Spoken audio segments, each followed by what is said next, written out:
Voilà, nous sommes en direct depuis Cannes avec Pascal Lamy, le directeur général de l'Organisation mondiale du commerce, l'OMC, un Européen convaincu, ancien commissaire européen au commerce et puis ancien directeur du cabinet de Jacques Delors lorsqu'il était président de la Commission européenne.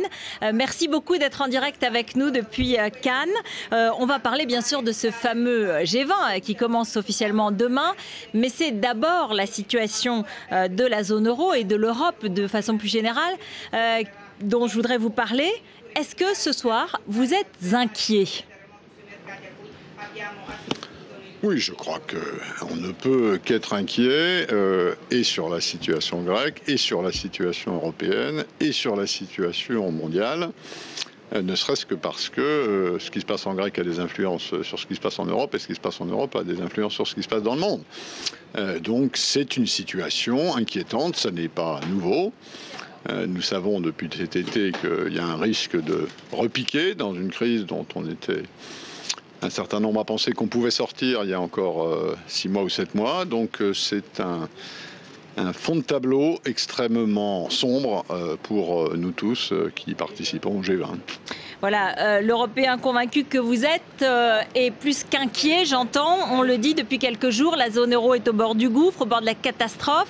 Après l'annonce du référendum par le Premier ministre grec, ce soir, il est possible que la zone euro, notamment Nicolas Sarkozy, Angela Merkel et Christine Lagarde au nom du FMI, disent à la Grèce qu'ils ne verseront pas les 8 milliards d'euros promis pour appliquer le plan d'aide à la Grèce si le référendum, enfin tant que le référendum n'a pas lieu.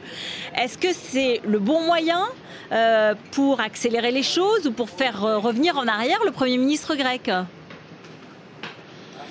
Non, je crois qu'il faut essayer de comprendre. Je ne suis pas en situation de juger. Peut-être d'autres peuvent-ils se le permettre. Il faut essayer de comprendre. Mettez-vous à la place du Premier ministre grec. On lui offre un deal qui est on vous prête de l'argent, on efface par ailleurs la moitié de votre ancienne dette en contrepartie d'un plan d'austérité méga. Il va falloir que la Grèce restructure encore davantage qu'elle ne l'a fait ces 2 dernières années son système économique et social. Bon. Probablement a-t-il senti qu'il n'avait peut-être pas l'autorité politique, non pas pour conclure ce deal au Conseil européen, mais pour le faire appliquer, parce que finalement les deals, c'est les accords, mais ça n'a de réelle valeur. Le deal du Conseil européen, c'est un accord. Voilà les conditions dans lesquelles on va soutenir la Grèce. Voilà les contreparties que la Grèce doit accepter. Mais encore faut-il que tout ceci soit appliqué, mis en œuvre. Et probablement a-t-il jugé qu'il n'avait pas l'autorité politique suffisante pour engager son pays dans la mise en œuvre, d'où cette idée de, au fond, revenir devant ses électeurs. C'est un processus, somme toute, démocratique, et de les mettre au pied du mur. Il leur dira: je suppose, vous avez le choix entre ce marché que nous avons conclu ensemble au Conseil européen ou quelque chose de pire que ça, et à ce moment-là, ce sera aux Grecs de décider. Mais lorsque vous expliquez ça,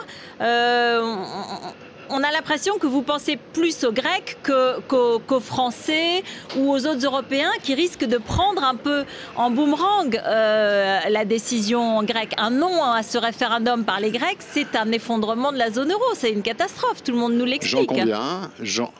J'en conviens tout à fait, mais un Premier ministre qui signe un accord que son pays n'exécuterait pas, c'est aussi une catastrophe, reconnaissez-le.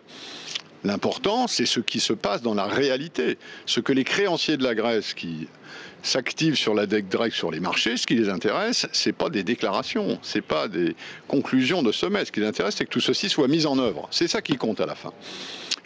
Encore une fois, je ne juge pas, j'essaie de comprendre cette attitude et je suppose qu'en faisant ce choix, le Premier ministre grec se sent assez convaincant vis-à-vis de son opinion pour, comme on le fait dans un référendum, offrir une alternative. C'est ou ça, et ce sera probablement comme ça qu'il le présentera, ou c'est une possibilité de sortie, ou alors c'est effectivement une cure d'austérité pour la Grèce qui sera probablement bien pire que si il se conformait à ce deal européen.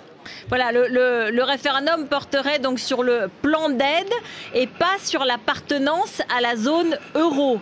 Est-ce que vous croyez que c'est... Oui, mais ça, si vous voulez, nous savons tous que les référendums posent des questions aux citoyens et que les citoyens, en général, répondent à une autre question. Et je crois que vous avez raison de dire que si on leur pose la question de savoir s'ils sont pour ou contre ce plan d'aide et les conditions qui vont avec, en réalité, politiquement, la campagne de ce référendum, la signification politique du vote des Grecs, ce sera de savoir si ou non ils veulent rester dans la zone euro. Je crois que c'est, qu'on le veuille ou non, c'est comme ça que les choses se passeront. Est-ce qu'on n'est pas en train d'essayer de sauver un système qui est obsolète? Est-ce qu'on n'est pas en train de multiplier les efforts et peut-être de façon désespérée de sauver une situation qui est peut-être déjà terminée? Bon voilà, les souverainistes, on connaît leur position, ils disent comme Nicolas Dupont-Aignan, la Grèce est le hors-d'œuvre, l'Italie le plat principal, certains diront le dessert ce sera la France. À un moment, est-ce qu'il ne faut pas arrêter d'essayer de placer sous respiration artificielle un pays qui peut-être n'en veut plus? Non, je crois que la question est plus politique que cela. La question, c'est de savoir si l'Europe peut se permettre un éclatement de la zone euro. Je ne crois pas que politiquement, l'Europe puisse se permettre un éclatement de la zone euro parce que ça ne s'arrêtera pas là. L'Europe, c'est une construction avec différents étages. On a construit l'union douanière dans les années 50, on a construit le marché intérieur européen dans les années 90, on a construit au-dessus l'étage de l'union monétaire. Si l'étage de l'union monétaire se casse la figure, alors les autres étages vont aussi se casser la figure, parce que l'un entraînait l'autre. Donc c'est un problème géopolitique, et la question fondamentale, c'est de savoir si les Européens veulent continuer à construire une Europe intégrée et qui pourra peser le poids de sa civilisation, de ses valeurs, dans un monde avec des Chinois et des Américains qui sont des mastodontes. C'est ça la question fondamentale. Et probablement faudra-t-il, si c'est bien cela le projet, faudra-t-il faire un pas supplémentaire qui n'avait pas été fait à l'époque, et d'ailleurs Delors l'avait fort bien dit à l'époque, il avait dit on a fait une union économique et monétaire qui est très monétaire et pas très économique. C'était il y a 15 ou 20 ans qu'il a dit ça. Il avait raison, il faudra faire un pas supplémentaire en matière d'intégration des politiques économiques, budgétaires, fiscales. Oui, c'est à ce prix que l'Europe pourra continuer à s'intégrer. Ou alors un pas en arrière parce que de fait ça va trop vite et puis on n'y arrive pas. Ça n'est pas... Et je crois que c'est bien comme ça qu'il faut voir les choses quand on prend la mesure historique de ce choix. Ça n'est pas un pas en avant ou un pas en arrière. C'est un pas en avant ou 4 pas en arrière. Et 4 pas en arrière, c'est chacun des 27 pays européens qui se retrouve chez soi, chacun pour soi, dans un monde qui... pendant ce temps-là, pendant ces 60 ans de construction européenne, s'est globalisé à une vitesse considérable et est un monde et demeurera un monde de mastodontes qui devront coexister. Alors Pascal Lamy, justement, dans ce plan européen, admettons qu'il soit enfin appliqué un jour, après ce référendum s'il a lieu en Grèce, il prévoit une aide de la Chine, que vous connaissez bien, vous travaillez tous les jours avec les Chinois au sein de l'OMC. Et vous avez entendu des gens à gauche, même dans la majorité, s'inquiéter et dire si on a besoin de la Chine, eh bien on ne pourra plus discuter avec eux, on ne pourra plus leur imposer certaines conditions, par exemple dans les négociations commerciales, par exemple sur la monnaie, la stabilité de leur monnaie au G20. Donc on se met aussi dans un état de dépendance. Écoutez, toute personne qui a besoin d'emprunter de l'argent, vous et moi, et ça nous arrive de temps en temps, nous mettons dans un état de dépendance vis-à-vis de notre créancier. Ce plan ne prévoit pas d'aide de la Chine. Ce plan monte un système financier qui va devoir emprunter pour prêter aux États européens, aux banques européennes. Il va donc devoir aller sur les marchés pour emprunter de l'argent. Et forcément, qu'est-ce qu'il va faire? Il va d'abord aller chez ceux qui en ont de l'argent. Donc ça ne vous inquiète pas. Donc ça ne vous inquiète pas.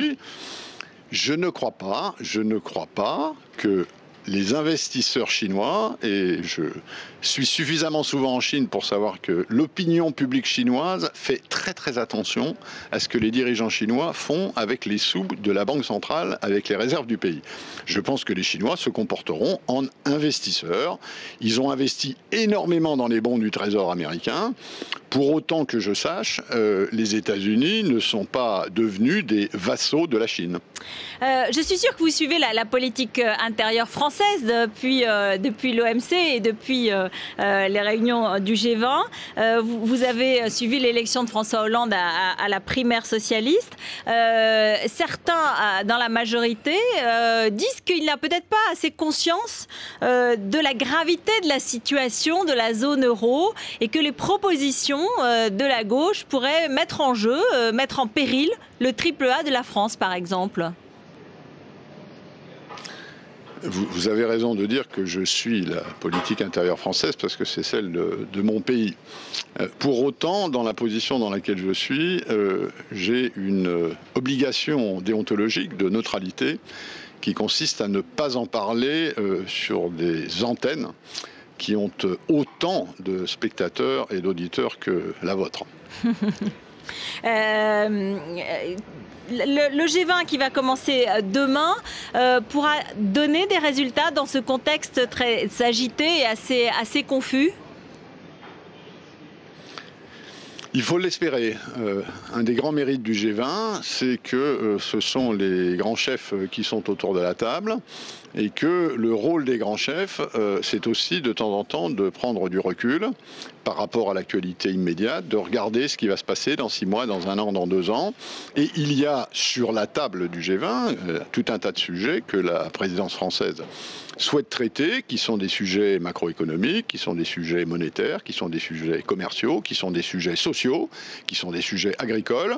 Et je trouve qu'il serait dommage, tout en comprenant les nécessités de l'urgence immédiate, il serait dommage de perdre de vue le fait que tous ces problèmes sont des problèmes mondiaux qui ont besoin de solutions mondiales et qu'il faut pour ça que les membres du G20 travaillent davantage ensemble. Alors je sais bien qu'en temps de crise, la coopération internationale est difficile. Je sais bien qu'expliquer à des opinions qui souffrent sur le plan économique, social, financier, qu'il y a un certain nombre de choses qu'il faut faire parce que si on ne les fait pas, alors ces solutions globales ne trouveront pas de problème. Mais je pense qu'il faut avoir, dans le monde d'aujourd'hui, un regard sur son pays, et c'est tout à fait normal. Après tout, ils sont élus non pas par des électeurs globaux, non pas par les électeurs du voisin, mais par les leurs. Mais en même temps, savoir qu'au fond, ils sont tous dans le même bateau, et que ça suppose quelques sacrifices collectifs, quelques compromis collectifs, même si, en temps de crise, c'est difficile à expliquer aux opinions. Merci beaucoup Pascal Lamy d'avoir été en direct avec nous depuis Cannes, donc pour l'ouverture du G20 et à propos de cette crise de la zone euro. Merci. Nous retrouvons tout de suite le journal de Jean-Rémy Baudot et puis après notre face-à-face entre Éric Brunet et Clémentine Autain. On reparlera de ce référendum grec et aussi de l'incendie du siège de Charlie Hebdo. À tout de suite.